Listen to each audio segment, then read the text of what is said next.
Hello. Today I just want to teach you about the most common types of housing to buy or rent. It can really help you narrow down or even broaden your options to help you find the right home and make an informed decision. I often go through some of these with my new clients. I won't be covering all the types like ADUs, apartments, etc., just the most common types to rent or buy. So let's jump in.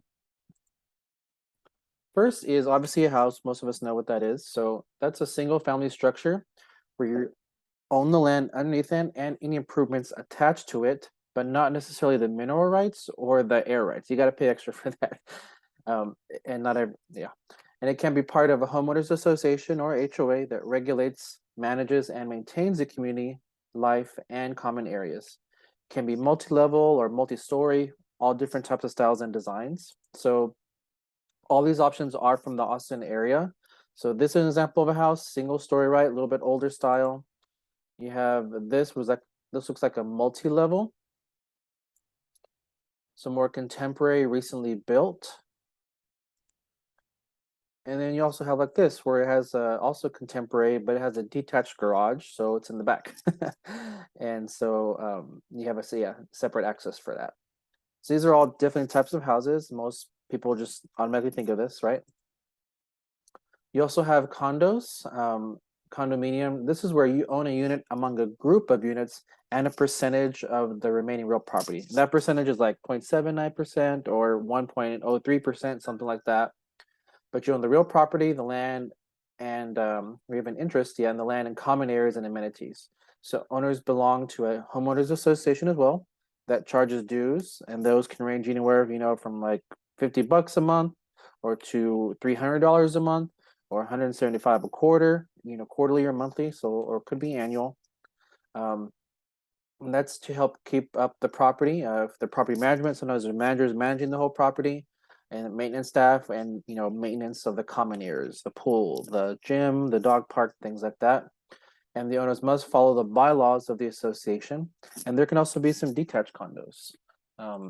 So this is an example of a condo. You share a wall here, share a wall there. It could be a kitchen. Obviously here is a shared part of a garage wall. Could be a kitchen wall, whatever.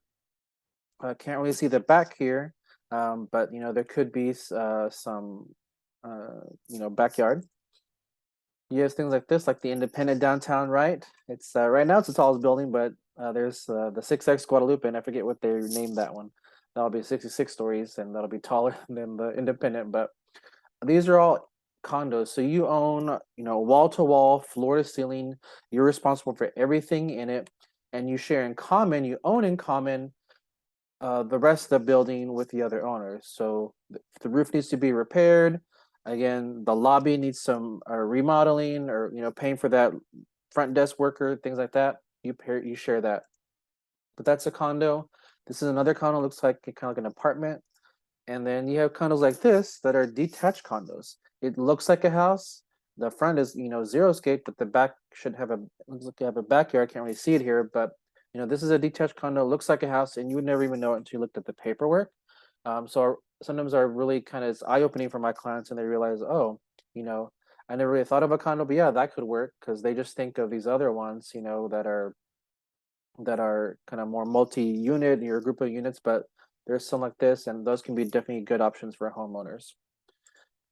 You also have townhomes where you own the individual unit and the ground underneath it. So a condo, you're not guaranteed right to have a backyard or anyone above you, below. You can definitely have in a condo, but in townhome, you're not, because you own the ground underneath it. You're not going to have anyone above you. You're not going to have anyone below you, just to maybe the side. Each unit has its own roof. Owners may also belong to a homeowners association for the maintenance of the common areas.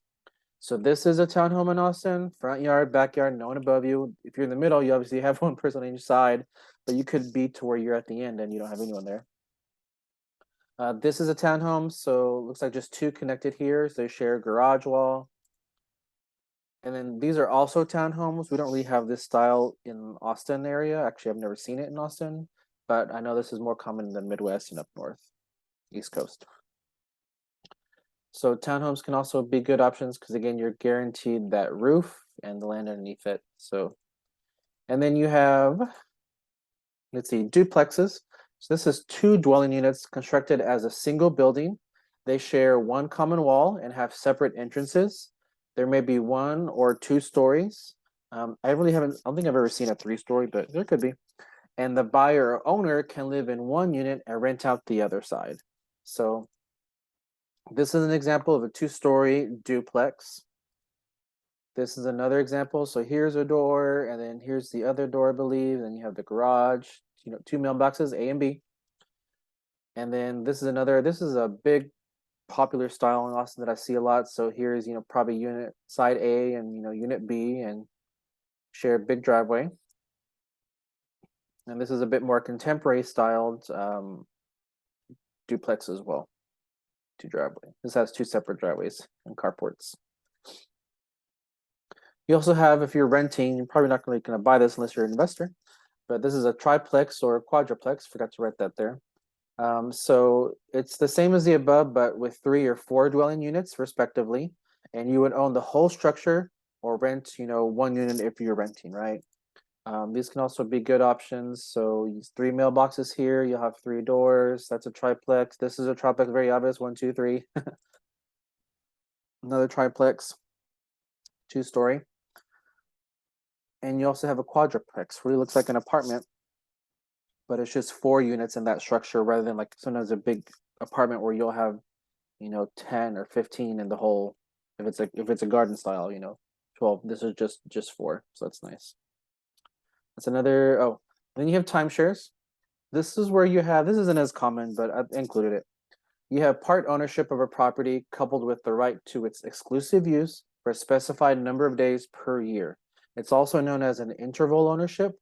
So owners own their property as tenants in common and often use them as a resort or vacation properties. And tenancy in common means ownership of real estate by 2 or more entities, could be people or entities, in undivided interest. So, yep. So I hope this helps you understand the different types of housing. Hopefully it's expanding your options. I usually, surprise clients by telling them if you want something more affordable, the condos and townhomes, every month it flip-flops between what's the cheapest, but it's usually cheaper than a house or some of these other options. So, that can really help you, especially if you're looking for 1 to 2 bedroom condos. They're definitely 3-bedroom condos.